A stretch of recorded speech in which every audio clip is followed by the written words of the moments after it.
À cette époque, Peugeot est considéré comme une marque excessivement conservatrice. Et pour ce qui est du design de la plus petite berline du constructeur socialien, on ne peut pas dire que l'on est fait dans la fantaisie. Paolo Martin, designer chez Pininfarina, a choisi comme fil conducteur la sobriété. La ligne est certes équilibrée, mais très carrée. Certains journalistes de l'époque n'hésitant pas d'ailleurs à dire que l'on était plus proche d'un break que d'une berline.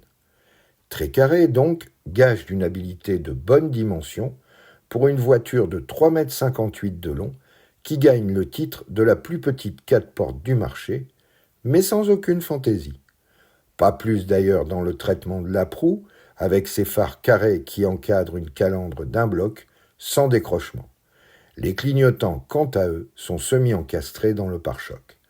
En ce qui concerne la face arrière, Peugeot a joué là aussi la carte de la simplicité, avec des feux arrière de même forme que les phares et avec un coffre à l'ouverture classique plutôt qu'un haillon.